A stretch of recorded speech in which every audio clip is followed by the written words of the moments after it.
Hello student, कैसे हो बेटा? बेटा लास्ट वीडियो के अंदर आपने मोल कंसेप्ट के ऊपर पढ़ा था।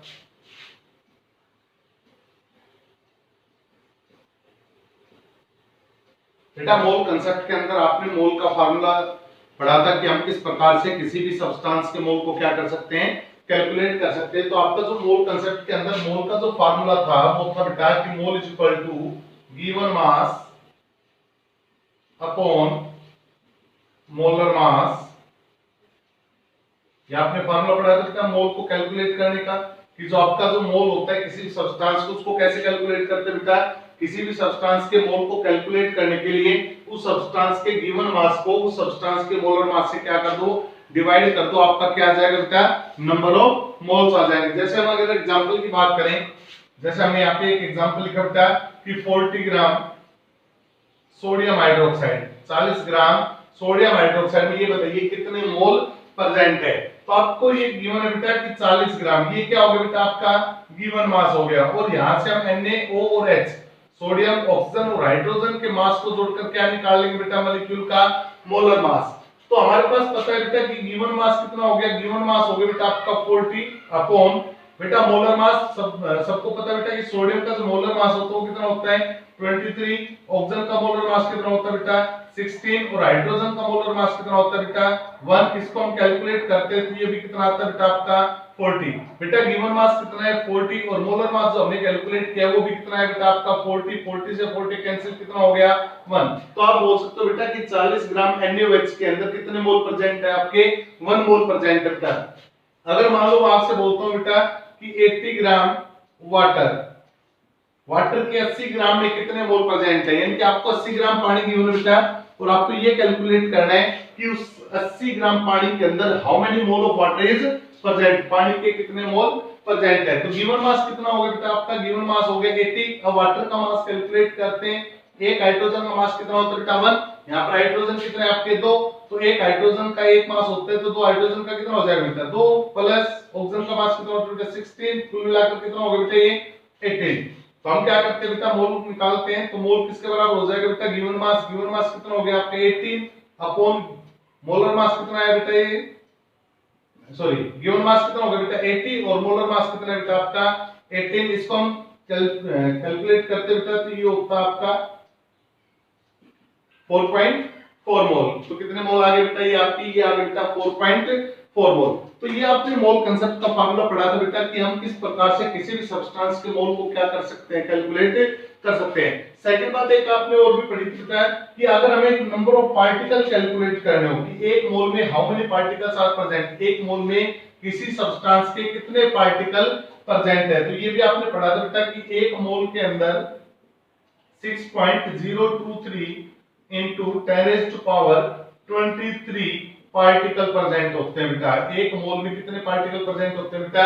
6.023 into 10 raised to power 23 particle present होते हैं। और बेटा ये जो आपकी संख्या थी 6.023 10 raised to power 23, ये कहलाती थी बेटा आपकी क्या? Avogadro number. क्या कहलाता था बेटा? आपका एवोगाड्रो नंबर कहलाता है, जिसको किसके द्वारा रिप्रेजेंट किया जाता है बेटा? Na के द्वारा इसको रिप्रेजेंट किया जाता है बेटा। दो ही बात याद रखनी है मोल कंसेप्ट के अंदर, एक तो मोल निकालने का फार्मूला क्या होता है और सेकंड क्या बेटा आपके एक मोल में कितने पार्टिकल प्रेजेंट होते हैं। मान लो आपके पास मैं बोलता हूं कि एक मोल बुक, कितनी बुक्स होंगे बेटा? एक मोल में कितनी बुक्स होंगी? तो आप बोलोगे सर कि एक मोल में कितनी बुक्स होंगी, तो एक मोल में कितने पार्टिकल होते हैं बेटा? इतने। तो इतनी ही बुक्स हो जाएंगी आपकी 6.023 into 10 raised to power 23 books हो जाएंगी बेटा। तो सीधी बात बेटा कि मोल कंसेप्ट के अंदर आपको मेन जरूरी दो ही बात याद रखनी, एक तो मोल कैसे निकाला जाए और सेकेंडली मोल के अंदर कितने पार्टिकल प्रेजेंट होते हैं बेटा। मोल का अगर हम फार्मूला दोबारा से बोले तो मोल का फार्मूला क्या होता है बेटा? मास जो गिवन होता है और नीचे क्या होता है बेटा? Molar mass. अगर हमें ये कंफर्म करना हो कि 5 mole of water have how many particle, तो आप ये बताओ बेटा कि 5 मोल वाटर में वाटर के कितने पार्टिकल या कितने मॉलिक्यूल प्रेजेंट होंगे? 5 मोल वाटर में वाटर के कितने मॉलिक्यूल प्रेजेंट होंगे? तो आप कैसे कैलकुलेट करते हो बेटा? तो सबसे पहले आप क्या कैलकुलेट करोगे कि एक मोल में कितने पार्टिकल प्रेजेंट होते हैं बेटा? सबको पता बेटा 1 मोल में कितने होते हैं, एवोगैड्रो नंबर के बराबर। कितने मोल में पूछे हैं, 5 मोल में। तो आप क्या कर दोगे बेटा, एवोगैड्रो नंबर को 5 से मल्टीप्लाई कर दोगे। सेकंड अगर हम बात करें, अगर मान लो इसी क्वेश्चन के अंदर आपको ये दे दे वो कि 80 ग्राम, या मान लो यहां पर उसने लिख दिया बेटा यहां पे 90 ग्राम water have how many molecule, ये पूछ दे बेटा कि 90 ग्राम पानी के अंदर ये बताओ कितने मॉलिक्यूल प्रेजेंट है। तो आप क्या करोगे बेटा, सबसे पहले क्या कैलकुलेट करोगे, वाटर का मोल्स कैलकुलेट करोगे। मोल निकालने का फार्मूला क्या है बेटा, मास अपॉन मोलर मास। मास कितना गिवन बेटा यहाँ पे 90, मोलर मास कितना है बेटा, वाटर का कितना होता है बेटा molar mass 18।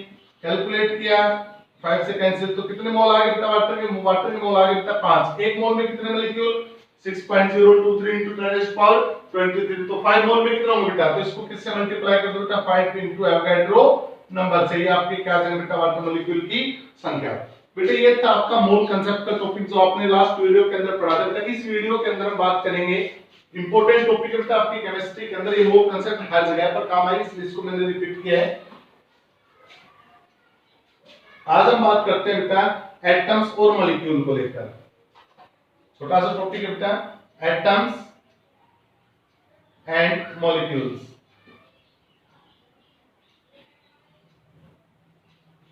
Atoms and molecules, ध्यान से सुनो बेटा। एटम्स क्या होते हैं बेटा, किसी भी एलिमेंट के वो छोटे छोटे particle whose existence may or may not be independent।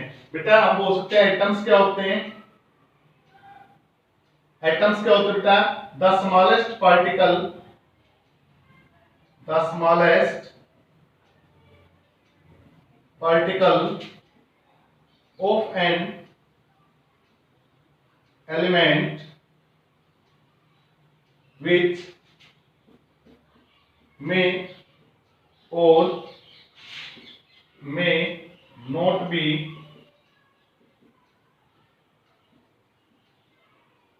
independent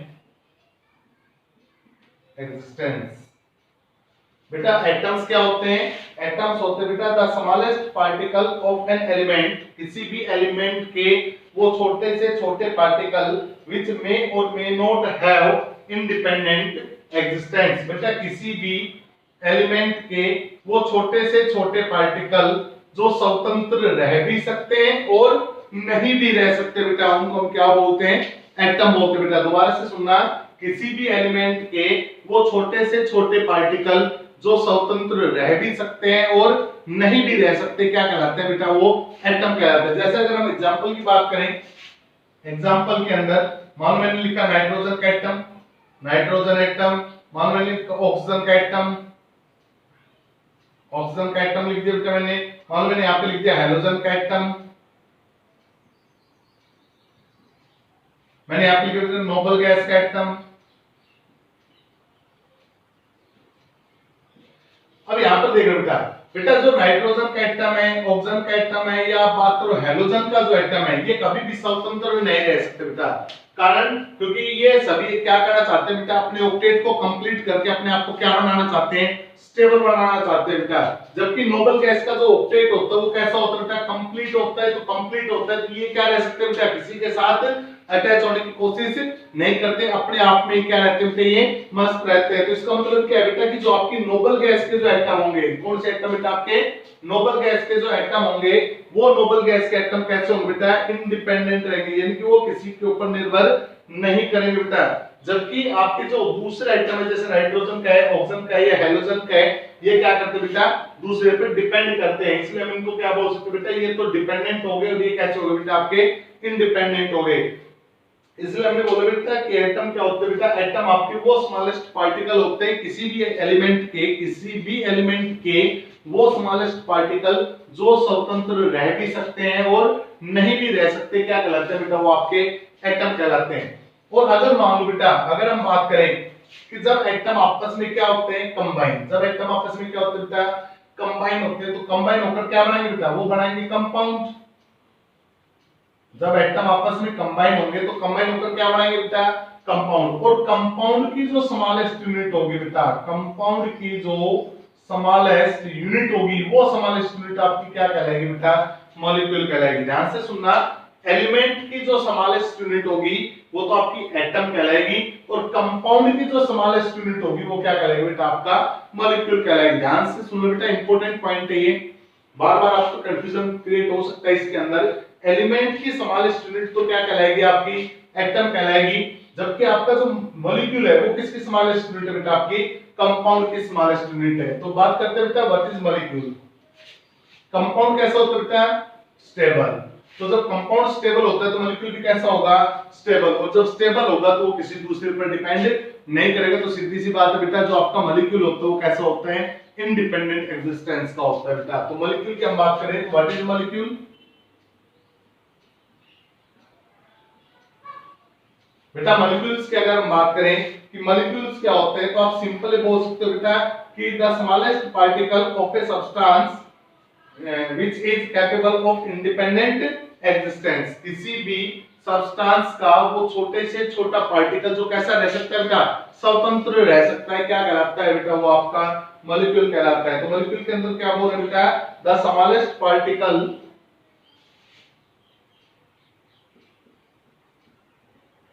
the smallest particle of A substance which is which have independent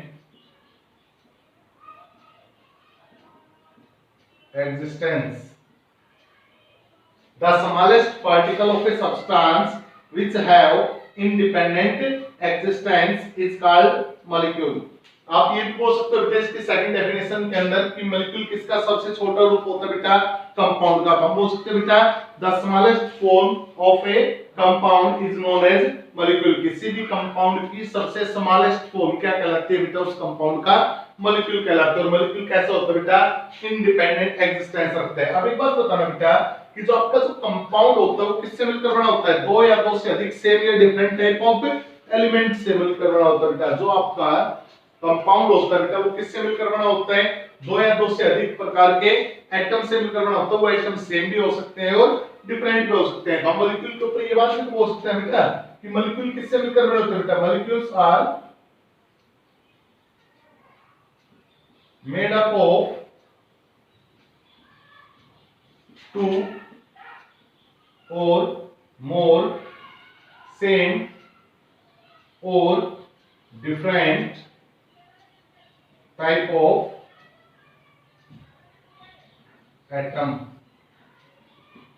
molecules are made up of two or more same or different type of atom। कि जो आपके molecule होते हैं वो किससे मिलकर बने होते हैं बेटा, जो आपके मॉलिक्यूल होते हैं वो दो या दो से अधिक एक ही प्रकार के या अलग अलग प्रकार के एटम से मिलकर बने होते हैं बेटा। जो आपके मॉलिक्यूल होते हैं वो किससे मिलकर बने होते हैं बेटा, आपके मॉलिक्यूल दो या दो से अधिक एक ही प्रकार के या अलग अलग प्रकार के एटम से मिलकर बने होते हैं बेटा। जो अलग अलग प्रकार के एटम या एक ही प्रकार के एटम से मिलकर बने होते हैं वो क्या कहलाते हैं बेटा, आपके मॉलिक्यूल कहलाते हैं। अब देखना बेटा जो आपके मॉलिक्यूल है वो किससे मिलकर बने, एटम से। और एटम दो प्रकार के होंगे, या तो दोनों कैसे होंगे, सेम होंगे, या फिर वो कैसे होंगे बेटा, डिफरेंट होंगे। तो बेटा इन एटम की प्रेजेंस के आधार पर हमने मॉलिक्यूल को दो भागों में क्लासिफाई कर देते हैं। यानी कि अगर हम बात करें टाइप ऑफ मॉलिक्यूल की, तो टाइप ऑफ मॉलिक्यूल दो प्रकार के होते हैं बेटा।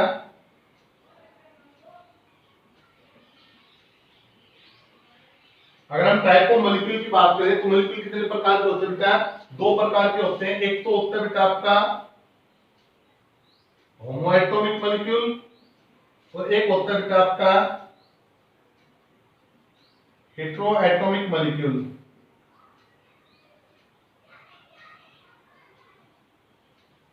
एक हो गया बेटा आपका होमोएटॉमिक मॉलिक्यूल और एक कौन सा हो गया बेटा आपका हेटेरोएटॉमिक मॉलिक्यूल।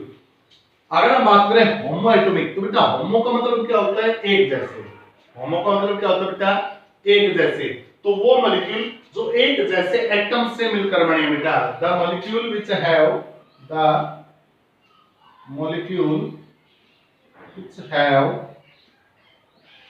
सेम टाइप ऑफ, या आप बोल सकते हो बेटा single kind of atom. The molecule which have same type या single type of atom, ऐसे molecule जो एक ही प्रकार के एटम से मिलकर बनते हैं बेटा क्या कहलाते हैं वो आपके molecule। जैसे हमने लिखा ऑक्सीजन का molecule, तो ऑक्सीजन का molecule में क्या है बेटा आपके दो ऑक्सीजन में एटम प्रेजेंट है। हम बोलते हैं नाइट्रोजन का molecule, तो नाइट्रोजन में भी क्या है बेटा दो नाइट्रोजन के एटम प्रेजेंट है।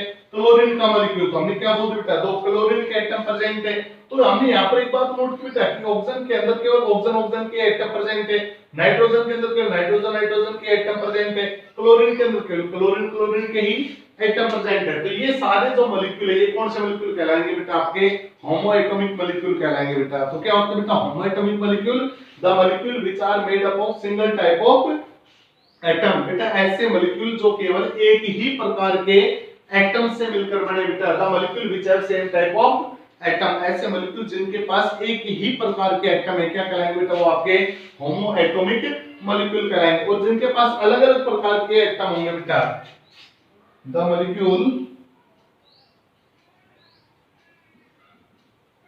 which have different type of atoms। बेटा ऐसे मॉलिक्यूल जिनके पास अलग-अलग प्रकार के एटम है वो कौन से कहलाएंगे बेटा आपके हेटेरोएटॉमिक मॉलिक्यूल कहलाएंगे। जैसे हमने यहाँ पे लिखा NH3 अमोनिया, हमने यहाँ पे लिखा बेटा मान लो वाटर, हमने यहाँ पे लिखा बेटा एसिटिक एसिड। तो आप यहाँ पर चेक कीजिए बेटा, यहाँ पर आपके दो प्रकार के एटम प्रेजेंट है, नाइट्रोजन के और हाइड्रोजन के। यहाँ पर भी दो प्रकार के हाइड्रोजन और ऑक्सीजन के। यहाँ पर तीन प्रकार के एटम प्रेजेंट है, कार्बन हाइड्रोजन और ऑक्सीजन के। तो ऐसे मॉलिक्यूल आपके कौन से मॉलिक्यूल कहलाते हैं बेटा हेटेरोएटॉमिक मॉलिक्यूल कहलाते हैं बेटा। बेटा हेटेरोएटॉमिक मॉलिक्यूल आपके वो मॉलिक्यूल होते हैं जिन मॉलिक्यूल के अंदर आपके अलग-अलग प्रकार के क्या प्रेजेंट होते हैं बेटा एटम प्रेजेंट होते हैं। तो डेफिनेशन में क्या बोल सकते हैं बेटा what is heteroatomic molecule, the molecule which are made up of या which have the different type of atom. बेटा ऐसे मॉलिक्यूल जिनके पास अलग-अलग प्रकार के क्या होते हैं एटम होते हैं क्या कहलाते हैं बेटा वो आपके हेटेरोएटॉमिक मॉलिक्यूल कहलाते हैं बेटा। अब ध्यान से सुनना बेटा, एक होती है बेटा एटमॉस्फेयर, एक होती है बेटा आपकी एटमॉस्फेयर। ये एटमॉस्फेयर क्या होती है बेटा, एटमॉस्फेयर हमें बताती है कि how many atoms are present in a molecule, एक मॉलिक्यूल में कितने एटम प्रेजेंट है, चाहे वो सेम हो चाहे वो डिफरेंट हो, वो उसकी क्या कहलाती है बेटा एटमॉस्फेयर कहलाती है। तो व्हाट इज एटमॉस्फेयर, एटमॉस्फेयर क्या होती है बेटा the number of atoms present in a molecule is called it atmosphere, कि किसी भी मॉलिक्यूल में कितने एटम प्रेजेंट है वो उसकी क्या कहलाती है बेटा एटमॉस्फेयर कहलाती है। जैसे यहां पर देखिएगा बेटा, यहां पर कितने एटम प्रेजेंट है, यहां पर दो एटम प्रेजेंट है, यहां पर भी कितने हैं दो प्रेजेंट है, यहां पर भी कितने बेटा दो प्रेजेंट है। तो जब दो एटम प्रेजेंट है तो हम इसको बोलते हैं डाई एटॉमिक। क्या बोलते हैं बेटा इसे हम डाई एटॉमिक बोलते हैं बेटा। क्या बोलते हैं बेटा इसे डाई एटॉमिक। डाई का मतलब क्या होता है दो, एटॉमिक का मतलब एटम, यानी कि एक ऐसा मॉलिक्यूल जो कितने एटम से मिलकर बना है बेटा दो एटम से मिलकर बना है, क्या कहलाएगा बेटा वो आपका डाई एटॉमिक कहलाएगा बेटा। जैसे हमने यहाँ पे लिखा बेटा FCl, क्या लिखा बेटा हमने यहाँ पर FCl। अब यहाँ पर देखो बेटा, आप बोलोगे सर यहाँ पर तो दोनों एटम कैसे थे सेम थे, लेकिन बेटा यहाँ पर आप देखो तो दोनों एटम कैसे हैं आपके अलग अलग है। तो अलग अलग है तो ये भी क्या है कितने एटम बेटा वन और वन टू, तो ये भी क्या कहलाएगा बेटा आपका डाई एटॉमिक कहलाएगा। मैंने यहाँ पे लिखा बेटा हीलियम, क्या लिखा बेटा मैंने यहाँ पे हीलियम, मैंने यहाँ पे लिखा आर्गन। ये दोनों है क्या बेटा ये आपके सिंगल सिंगल एटम बेटा, सिंगल सिंगल एटम है तो क्या कहलाएगा बेटा ये कहलाएगा वन एटम है तो क्या कहलाएगा बेटा मोनो एटॉमिक। क्या कहलाएंगे बेटा ये आपके मोनो एटॉमिक। तो व्हाट इज एटमॉस्फेयर, एटमॉस्फेयर क्या होती है बेटा एटमॉस्फेयर हमें ये बताती है कि किसी मॉलिक्यूल में कितने एटम प्रेजेंट है, how many atoms are present in a molecule is known as it atmosphere, कि किसी मॉलिक्यूल में कितने एटम प्रेजेंट है उसकी क्या कहलाएगी बेटा एटमॉस्फेयर कहलाएगी। अगर यहां पर बात करें तो यहां पर तीन तो हाइड्रोजन के और एक किसका होगा बेटा नाइट्रोजन का, तो ये क्या कहलाएगा ये कहलाएगा बेटा टेट्रा एटमॉस्फेयर या टेट्रा एटॉमिक। यहां पर तीन है क्या कहलाएगा ट्राई एटॉमिक, यहाँ पर चेक कीजिएगा बेटा, 1 3 4 5 6 7 8 8 हो गए, तो क्या कहलाएगा बेटा, ऑक्टा एटॉमिक। क्लियर बेटा। तो एटॉमिसिटी क्या होती है बेटा, एटॉमिसिटी आपकी होती है कि किसी भी मॉलिक्यूल में कितने एटम प्रेजेंट है। एटम की संख्या आपकी क्या कहलाती है बेटा, एटॉमिसिटी। अगर एक एटम प्रेजेंट है तो उस मॉलिक्यूल को हम क्या बोलेंगे, मोनो एटॉमिक। 2 प्रेजेंट है, डाई एटॉमिक। 3 प्रेजेंट है, ट्राई एटॉमिक। बहुत सारे प्रेजेंट है, 3 से ज्यादा प्रेजेंट है तो क्या बोलेंगे बेटा, पॉली एटॉमिक। तो बेटा ये कांसेप्ट था आपका एटम और मॉलिक्यूल का। बेटा नेक्स्ट वीडियो के अंदर हम सिग्निफिकेंट फिगर के ऊपर डिस्कस करेंगे। इस वीडियो के अंदर इतना ही। Thank you.